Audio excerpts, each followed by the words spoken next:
Yo, how's everybody doing? We are still reading through All About Love by Bell Hooks. We'll be on chapter 6 today. If you don't know, my name is Dope Dad. Actually, my name is Sam. My handle is Dope Dad here and in other places. You can find me on TikTok and Instagram. Those are the main places that I hang out. But we've been reading this book together. We got about this much more to go. Trying to get it done by the end of this month, which is February 2023. And we'll see if that happens. It's been a busy month. But anyway, let's just jump right into it. If you want to read this together or go through any other books together, I actually have a book club. You can check the link tree in my bio down in the description or wherever YouTube puts it. And we have a community over there that you can join. And we go through books together, we watch shows together, listen to the podcast together.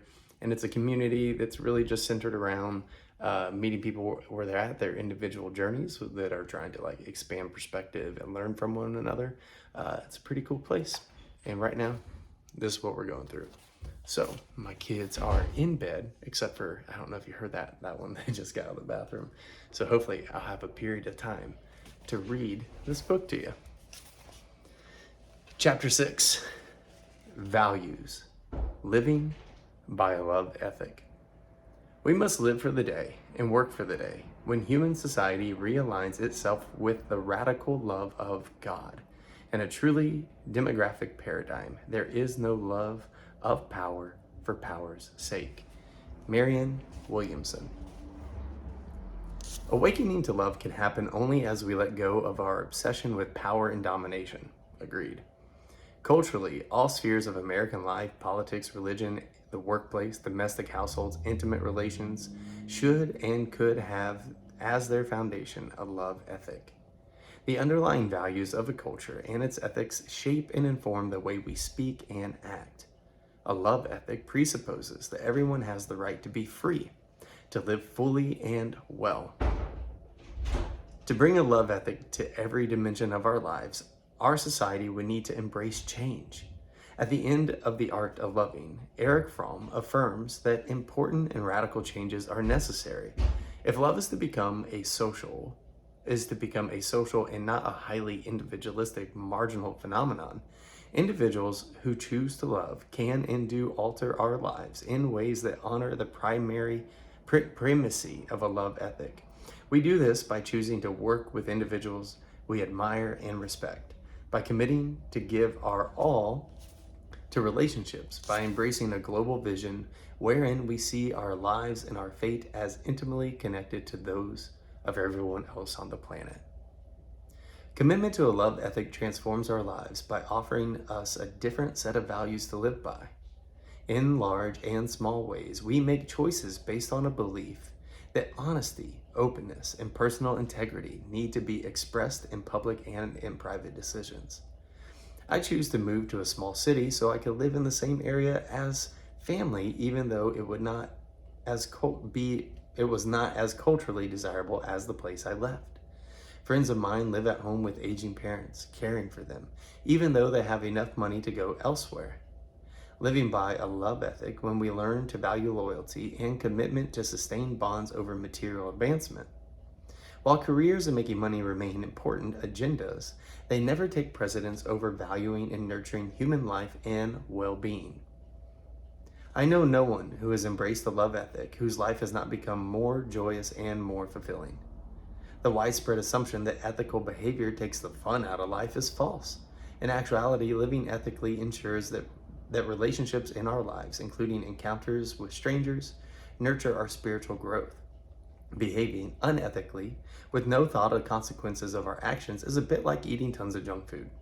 While it may taste good, in the end, the body is never really adequately nourished and remains in constant state of lack and longing.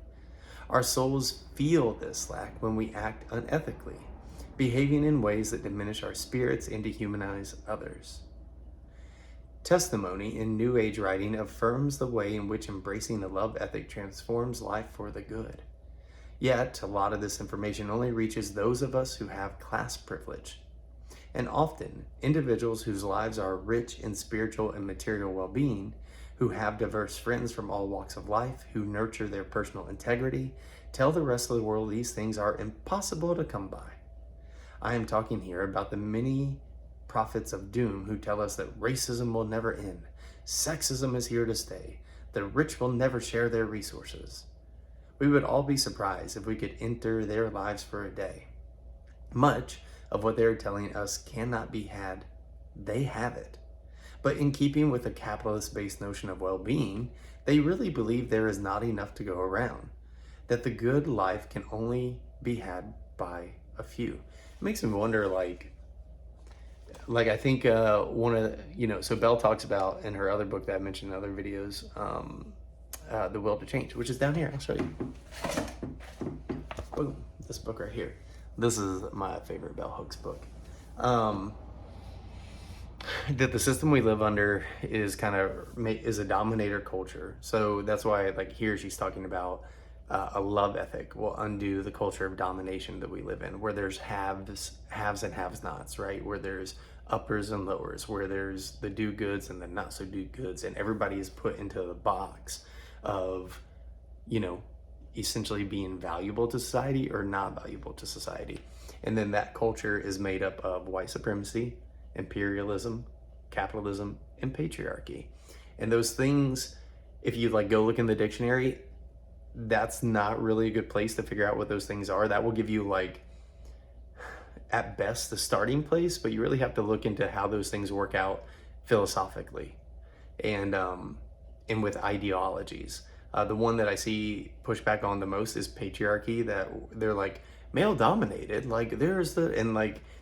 they're looking at the strictest, but by strictest also the most micro version or definition of the word, and it's just not sufficient enough to really explain how patriarchy works as an ideology that drives our culture, is one of the 4 drivers of our culture. So anyway, just in case, that's kind of the understanding from Will to Change that when we read this we're talking about. Oh, and what made me think that is here when she talks about how the capitalist mindset is that there's not enough to go around, it makes me wonder if one of the tools that keeps capitalism moving forward is a scarcity mindset, right? There is enough food, there is enough wealth, we have enough money. I live in the United States, if you can tell. We have enough money to lift people out of poverty. We could eradicate that problem. But we're told there's not enough. And it's just not true. And so there's literal societal problems that can be fixed, right? It doesn't mean all of a sudden everybody's a millionaire, but it means that lots of things, my older brother, he's a type 1 diabetic. Insulin is stupid expensive, and it doesn't have to be. It doesn't have to be. That's purely because of capitalism, right? Profit at the expense of everything, right? At the cost of everyone else. Talking to a university audience recently, I expressed my faith in the power of white people to speak out against racism, challenging and changing prejudice, emphatically stating that I definitely believe we can all change our minds and our actions. I stressed that this faith was not rooted in a utopian longing, but rather that I believe this because our nation's history of the many individuals who have offered their lives in service of justice and freedom.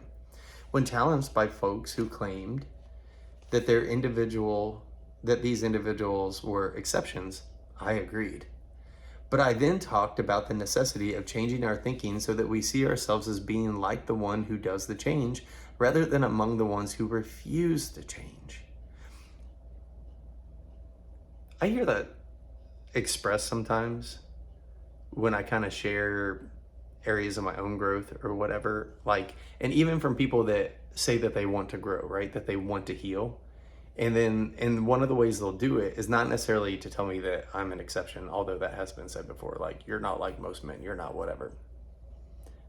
And I push back that I'm just a dude. I don't have a special education here. I've learned some things for sure. I'm knowledgeable about things, but I've just learned to be more curious. I've learned to let go of judgments of others because in part, I was really judgmental of myself and how I should be, right? And so I had this really rigid set of values and rules that I kept to myself.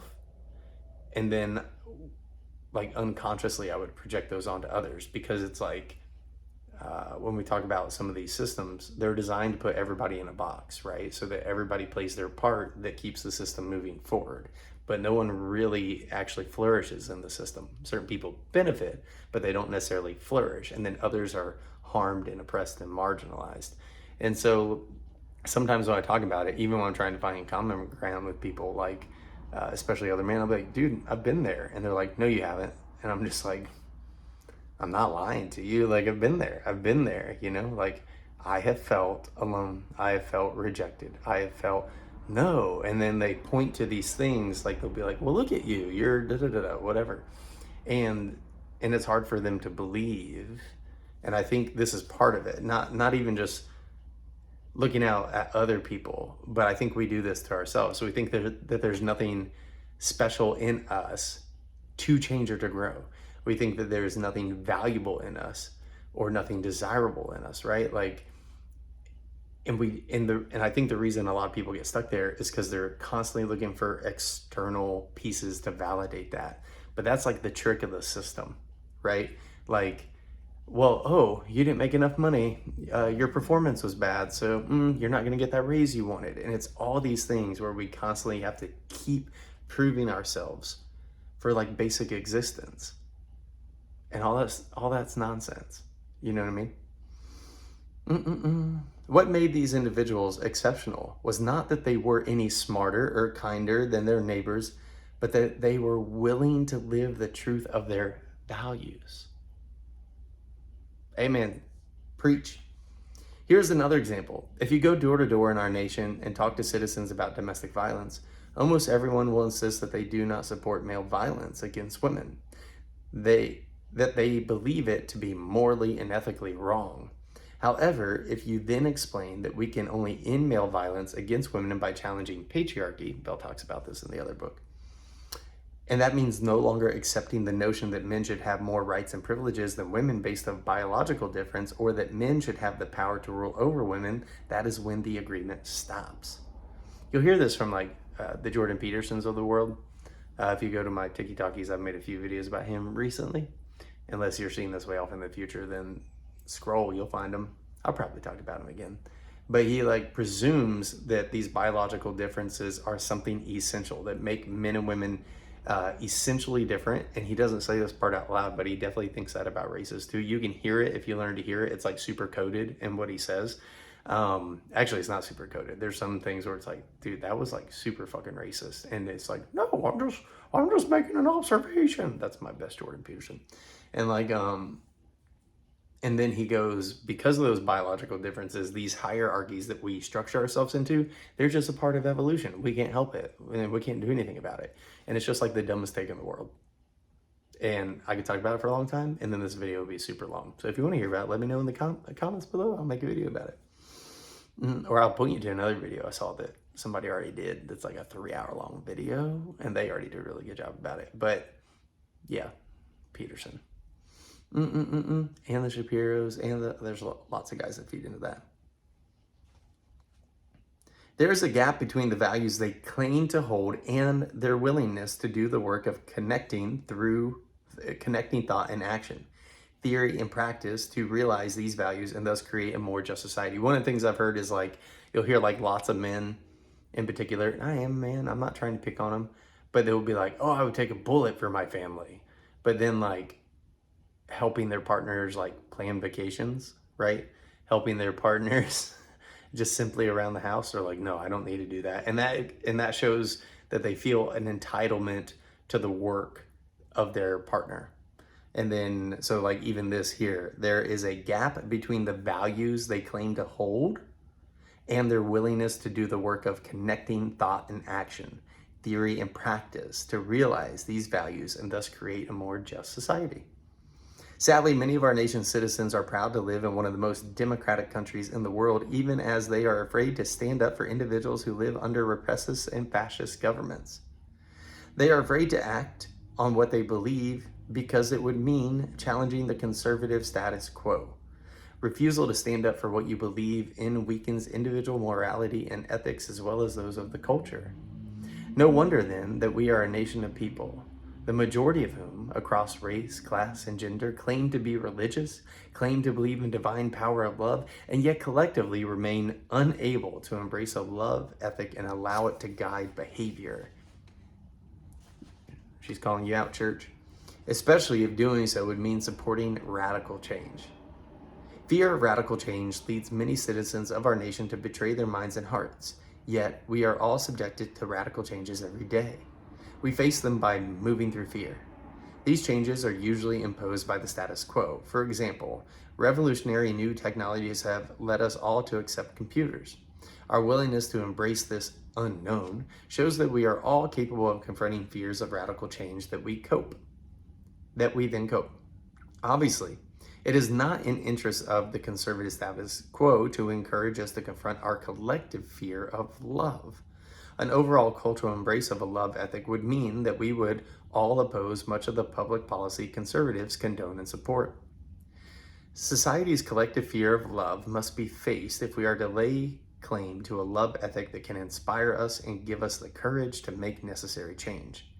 Writing about the changes that must be made, Fromm explains, society must be organized in such a way that man's social, loving nature is not separated from his social existence, but becomes one with it. If it is true, as I have tried to show, that love is the only sane and satisfactory response to the problem of human existence, then any society which excludes, relatively, the development of love must in the long run perish of its own contradiction with the basic necessities of human nature. I want to tie this into colonization or imperialism. That's kind of the branch. I had a guy in my comments who was just being super racist, and he was like basically like, well, men have just been the hunters for most of society, right?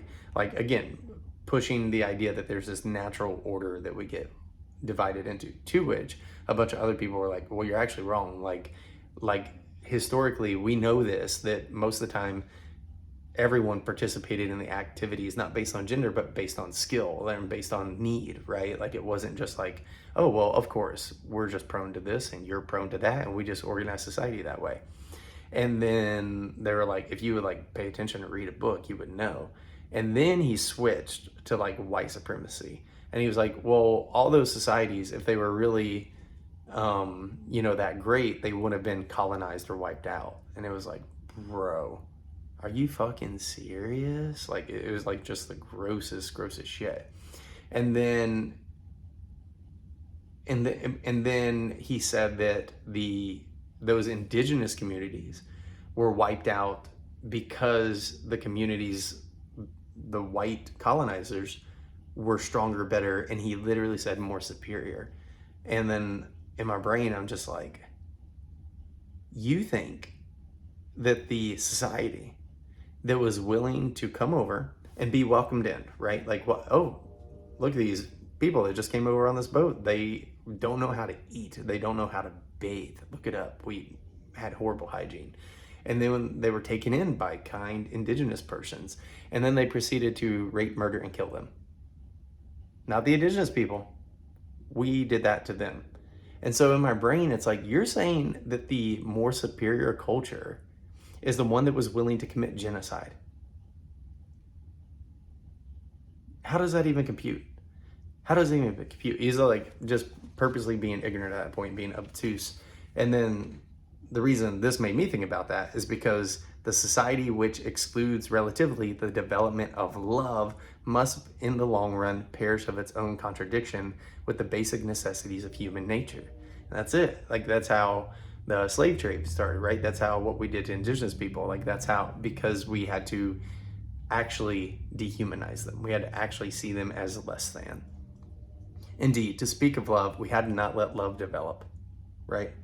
Indeed, to speak of love is not preaching, for the simple reason that it means to speak of the ultimate and real need in every human being. To have faith in the possibility of love as a social and not only exceptional individual phenomenon is a rational faith based on the insight into the very nature of man. Faith enables us to move past fear. We can collectively regain our faith in the transformative power of love by cultivating courage. The strength to stand up for what we believe in, to be accountable, both in word and in deed. I am especially fond of the biblical passage in the first epistle of John, which tells us, "There is no fear in love, but perfect love casts out fear. Because fear hath torment." Right? "He that feareth is not made perfect in love." From childhood on, this passage of scripture has enchanted me. I was fascinated by the repeated use of the word perfect. For some time, I thought of this word only in relation to being without fault or deficit. Taught to believe that this is the understanding of what it means to be perfect was always out of human reach, that we were, of necessity, essentially human because we were not perfect, but we were always bound by the mystery of the body, by our limitations.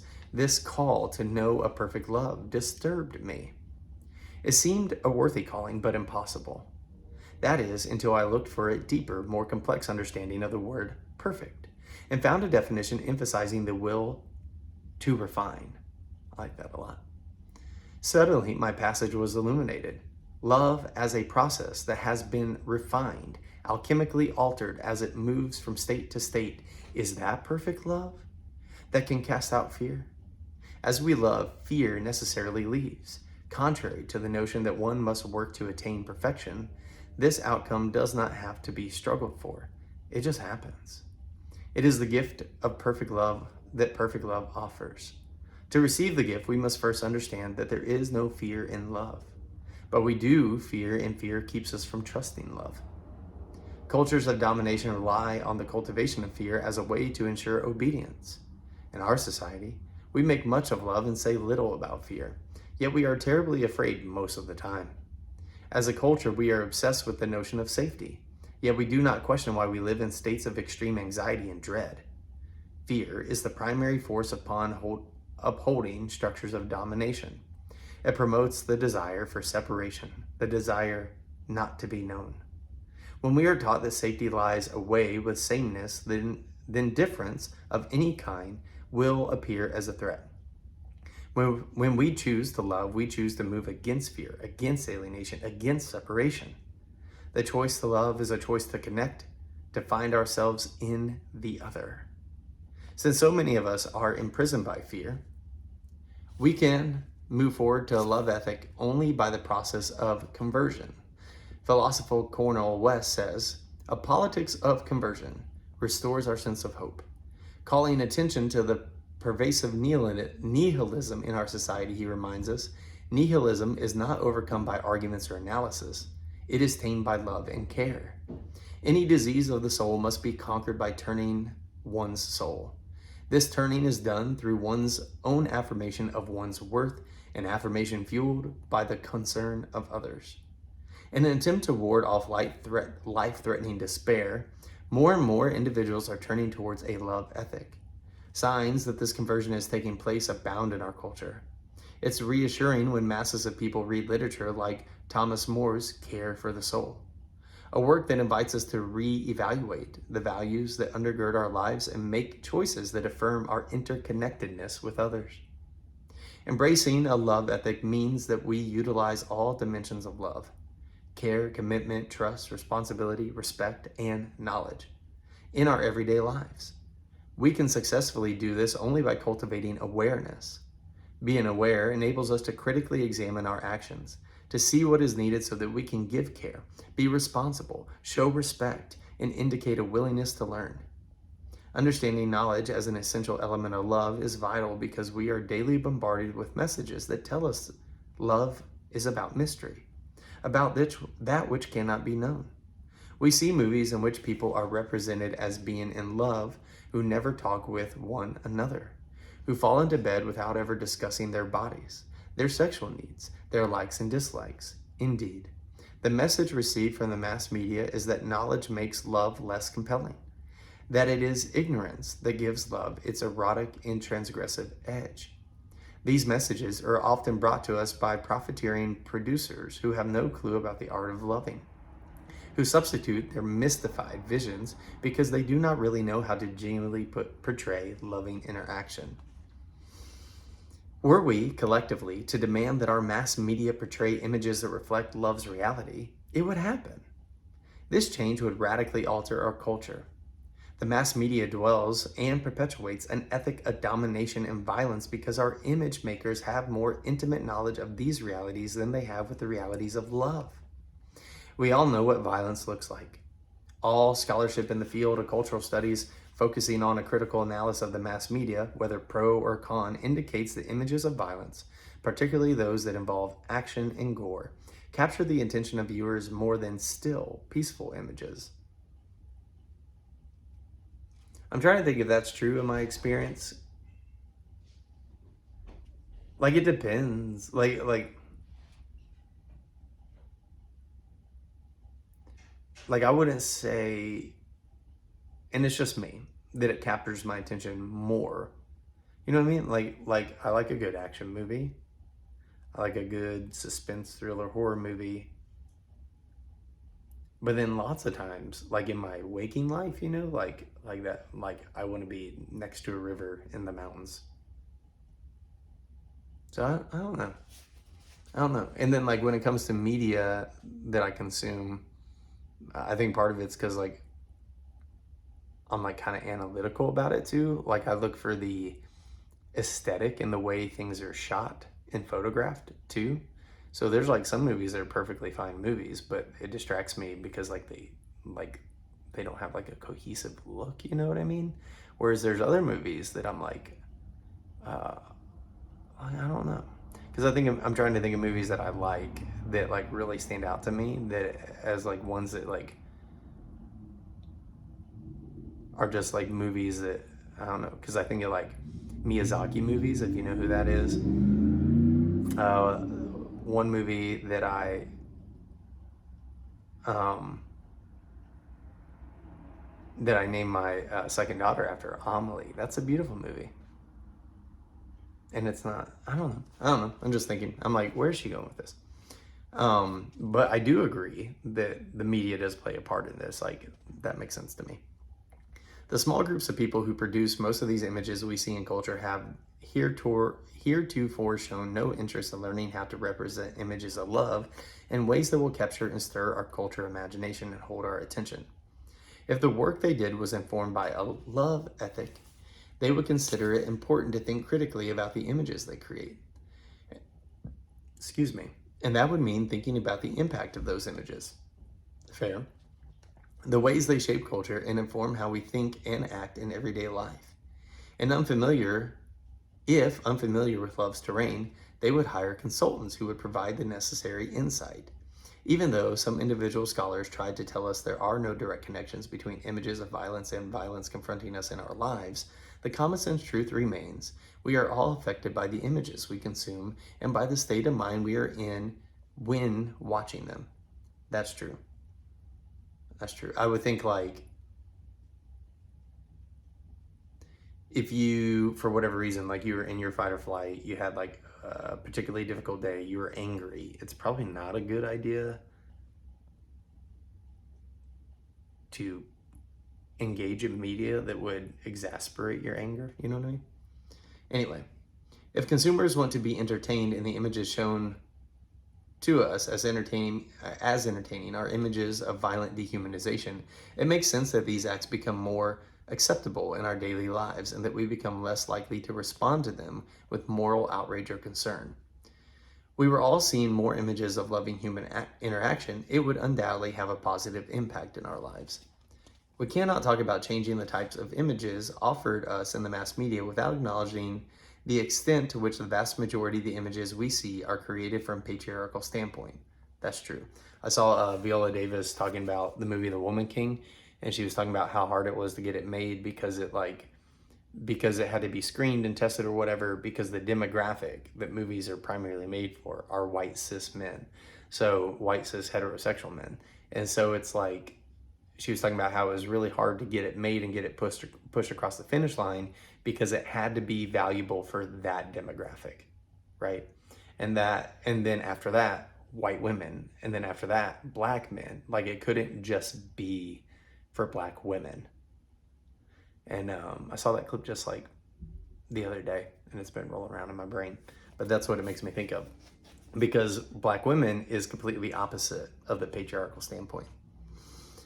These images will not change until patriarchal thinking and perspectives change. Individual women and men who do not see themselves as victims of patriarchal power find it difficult to take seriously the need to challenge and change patriarchal thinking. But re-education is always possible. Masses of people are negatively affected by patriarchal institutions and, most specifically, by male domination. Since individuals committed to advancing patriarchy are producing most of the images we see, they have an investment in providing us with representations that reflect their values and the social institutions they wish to uphold. Patriarchy, like any system of denomination, for example, racism is a system of, I said that. Did I say denomination or domination? Every system of domination. I'll just try it again. For example, racism relies on socializing everyone to believe that in all human relations there is an inferior and superior party.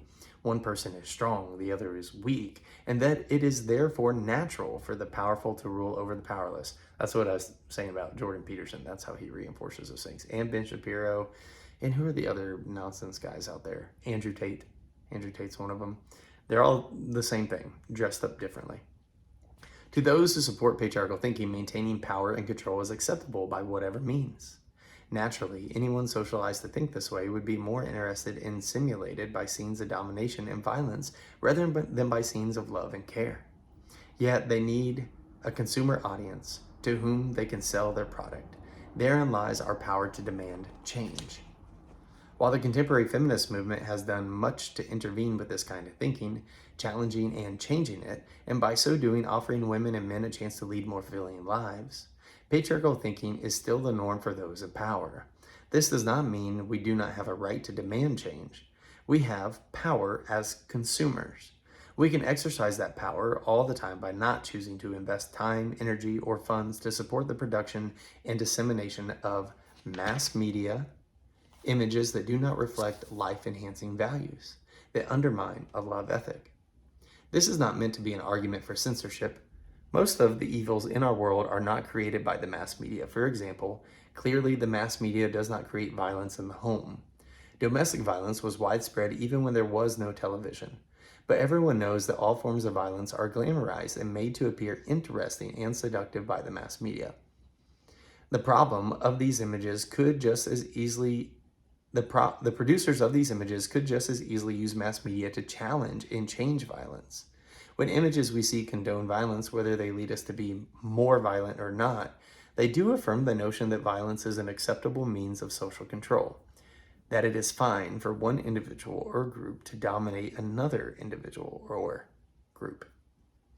Domination cannot exist in any social situation where a love ethic prevails. Jung's insight that if the will to power is paramount, love will be lacking, is important to remember. When love is present, the desire to dominate and exercise power cannot rule the day. All the great social movements for freedom and justice in our society have promoted a love ethic. Concern for the collective good of our nation, city, or neighbor rooted in the values of love makes us all seek to nurture and protect that good. If all public policy was created in the spirit of love, we would not have to worry about unemployment, homelessness, schools failing to teach children, or addiction. Kind of like I was saying earlier, we would take care of this business because we would value each other as humans and we would seek to eliminate these issues where we can. There wouldn't be such an inequity in resources in schools, for example. Were a love ethic informing all public policy in cities and towns, individuals would come together and map out programs that would affect the good of everyone. Melody Chavez's wonderful book, Altars in the Street, A Neighborhood Fight to Survive, tells the story of real people coming together across differences of race and class to improve their living environment. She speaks from the perspective of a white woman who moves with her family into a predominantly Black community. As someone who embraces a love ethic, Melody joins her neighbors to create peace and love in their environment. Their work succeeds but is undermined by the failure of support from public policy and city government. Concurrently, she also works to help prisoners on death row. Loving community in all its diversity, Melody states, "Sometimes I think that I've been trying on death row and in my neighborhood to gain some control over the violence in my life. As a child, I was completely helpless in the face of violence. Her book shows the changes a love ethic can make even in the most troubled community.